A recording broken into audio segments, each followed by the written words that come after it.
We are in it to win it, and we are now in tariffs war with everybody. We are now with Mexico, Canada, China, and the European Union's coming. So it is going to be a whole bunch of fun coming up here. And I think it's going to be short-term pain over long-term gain. So what does that mean? When I look at these tariffs, and I saw somebody on the Canadian news saying that we're going to have everything alcohol removed from the shelves in that is US based. So, and I was thinking about it like, this is going to open up huge opportunities for people in Canada. When people say, "Oh my gosh, people in the U.S. that fry bourbon and they do all kinds of stuff," it's going to be bad. But guess what? For people in Canada, it's going to be good because that opens up an opportunity to get new entrepreneurs in the field, right? So what does that mean? So when you distill whiskey or you do something, and the U.S. government subsidizes all these places, right? All these industries, they get federal subsidies. So you in Canada, if you have no trading, if you have no tariffs, doesn't make it competitive enough for you to sell your whiskey because you can get better whiskey from the United States because they subsidize it, right? And so once you put a tariff on it, all of a sudden that kind of equals out, makes it a fairer market, right? Technically, because if there's no subsidies, I'm for a free market. But a free market doesn't really work if you can subsidize it, right? And when you Google stuff like, hey, how heavy is the wine industry subsidized? Let's look at it. I got it right here. So, in the wine industry, offers a credit of $1 a gallon to small wineries. To, so all of a sudden you get cheaper wine, right? And that is so uncompetitive because if you're in Canada and you want to grow your own winery or you want to get into the wine business, then all of a sudden you can't do that because the US government is spending, giving tax credit, giving all kinds of benefits to these wineries. There's a bunch of places where they subsidize and say, hey, this is what we're going to do. So they're going to say, hey, we're going to subsidize electricity. We're going to give all this other stuff. And all of a sudden, you as a Canadian or you in Mexico or wherever you're at are going to say, I can't start my own business. I always wanted to own a distillery, brewery, or whatever, and I just can't do it because it's just not competitive enough. Because if you can import something really cheaply and it's a pretty decent product and another country subsidizes it, you can't start it of your own. And so then all of a sudden it's like, I can bring up a quality product up to here, right? With the cost because nobody else is going to pay extra money just because it's made in Canada, right? And Switzerland had that same problem where Switzerland says we cannot deliver that much of a greater product because there's a delta. And you have to think about like, hey, how much can you actually charge more for a Swiss made product? And that's why they brand like, hey, Swiss made, it's supposed to be superior and all that kind of other stuff. Or made in the USA so much better than made in other places, right? And so once the tariff comes into effect, and then companies need to think like, hey, am I going to bring manufacturing back? And the idea is, and I've read a few articles about that, and some banks say that, hey, if you're going to you bring manufacturing back, you're going to do all this kind of other stuff. It's going to create jobs. People will spend it in their local economy again, and all of a sudden you're going to have growth again, right? Where people say, hey, we manufacture stuff here.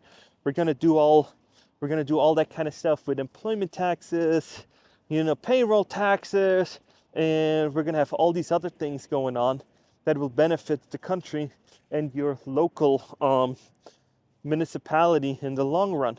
But it's going to be short-term pain, right? Because people that are in the import business, export business, they're going to feel it and all this other stuff. Truck drivers will feel it because they can't haul it, so it's going to take time to do it. The question just is are we going to stick with them long enough to actually do something? Because there's going to be new emerging markets. There's going to be new emerging companies that are going to come out from all of this that are going to say, you know what, we're going to start distilling our own liquor in Canada or wherever, and it's going to be better than the other ones. And this is how new markets are made, right? This is how you can take over a market, an industry, and you can just come in and say, you know what, I'm just going to bring up my product because I was waiting for it, and entrepreneurship thrives in times like this where there's opportunities, right? So I'm just hoping that they stick with it, and that means that Canada has opportunities Canadians to bring up their own products and start doing stuff themselves. And yeah, if you got to import them, it's going to cost you something. But hey, let's get Canadians employed, let's get Americans employed, and all kind of stuff. Let me know what you think about all this. And hey, if you haven't, please like and subscribe, because I make videos like this all the time. So back to the tariffs. From a business owner, it's like, yeah, am I gonna, and I made a video about this like 2 months ago, are they gonna pass everything on to the consumer? No, they can't, because then it's too expensive for the consumer. So you will then put down some pressure on negotiations on the other side of the border, and you will eat some of it and the customer will eat some of it, right? But if it's going to be 50 and it's going to be even more expensive, either your product's going to become a premium product, or they're going to say, no, we're going to switch to local products. And when you go to other countries and they ban all kind of Doritos and all kind of other stuff, you will actually see that, hey, the market's going to start saying, hey, we're going to make our own chips. We're going to make, like Switzerland, we don't allow Doritos with all these crazy ingredients. So then they start making their own chips, their own stuff. And then you're going to be like, this is actually quite good if we do our own stuff. And now you just created a whole new opportunity, a whole new industry, and that's not reliant on any outside factors like the US exporting and doing all this other stuff. And I always said, for me, I'm always like, get your local people employed, support your local mom and pop shop, support your local people, and they will pay you back tenfold.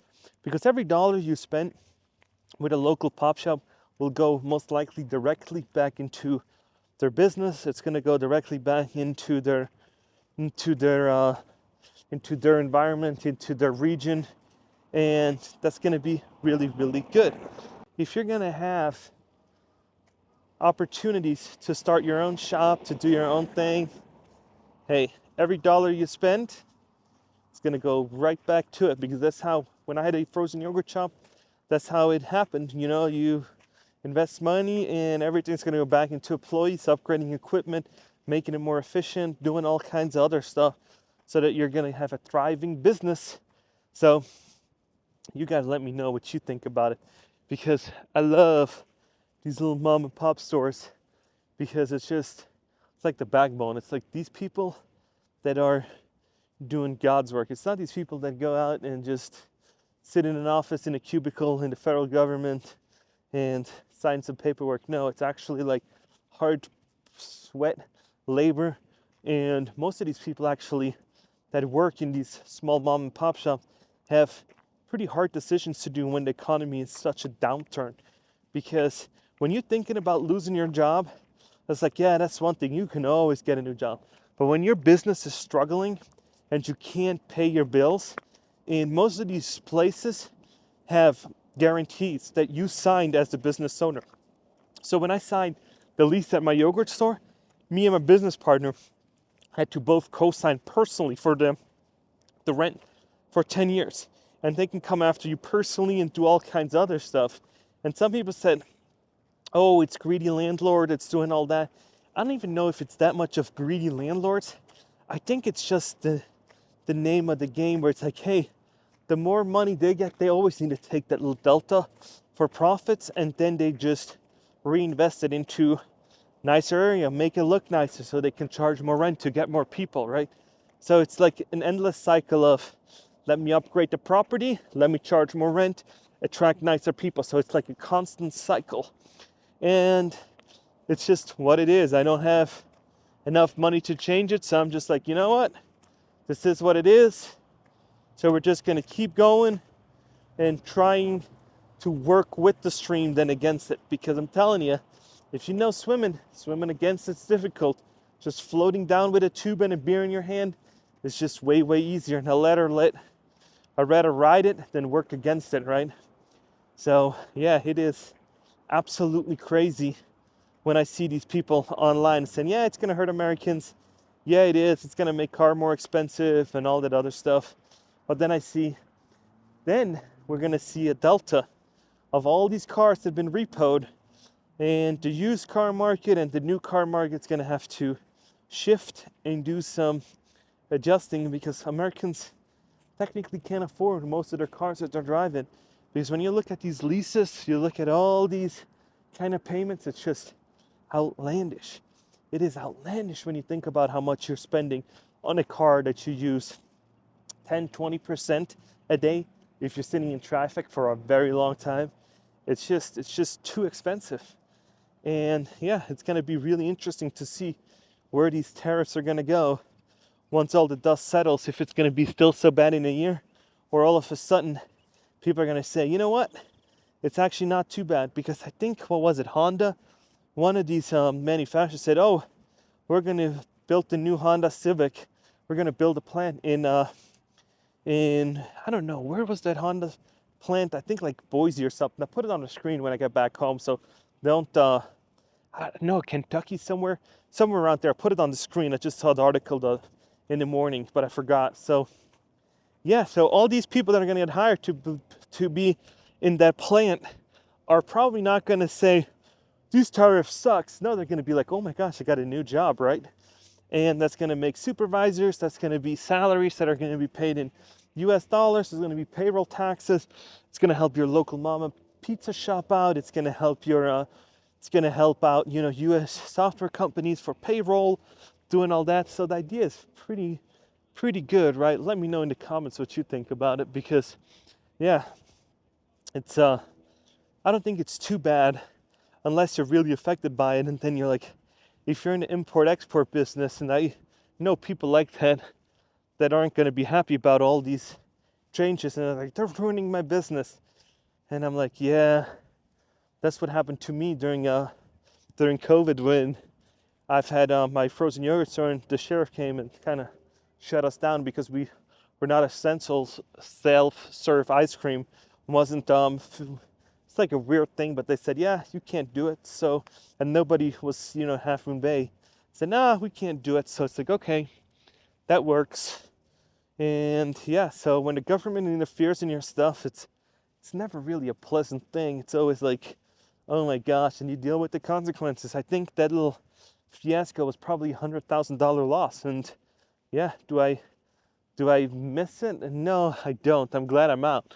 But it's like, why did they come and shut us down and not give us an opportunity to, to stay afloat and give out all these loans that they're giving out to even foreign people now, and we didn't get a single dollar, and they shut us down. They said, nope, you're done. You're not going to get any PPP protections. You're not going to get anything else. So I was like, okay, seems like we're going to close up shop, because I don't know how long this is going to take, and I don't want to ride it out. I don't have the financial capabilities, because one thing I want to let you know is the bills will just keep stacking up. If you're in business for yourself, it's never just like, you know what, we're just gonna, you don't have to pay because of these tariffs. No, the bills will keep coming in.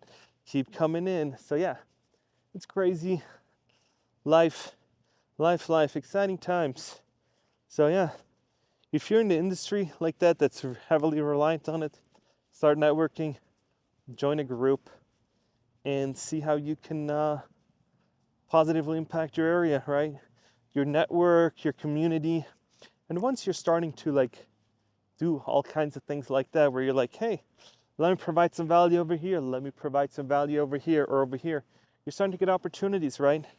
And I'm always for more opportunities than less, but I think it's just time to just weed out some stuff. And yeah, it's been so much money going around, fraudulent money. When you look at how much percentage these fraudulent claims were and everything else, it just had to come back. As good as these days were after COVID, it just had to reset, and it had to come to this, right?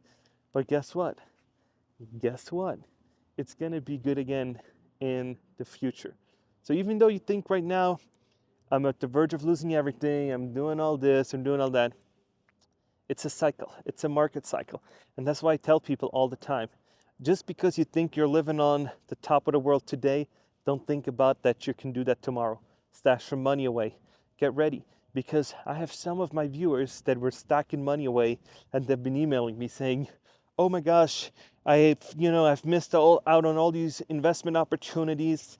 I've done all this. It's like, no, you're looking at it the wrong way. you position yourself so well that once this downturn is going to hit the bottom, there's going to be so much thing on sale that you're going to be making it up tenfold. You just can't get scammed, and be wise. Don't invest in things that you know nothing about, right? So let me know what you think about this. It's a gorgeous day in LV, and the wind isn't too bad. It's going to rain.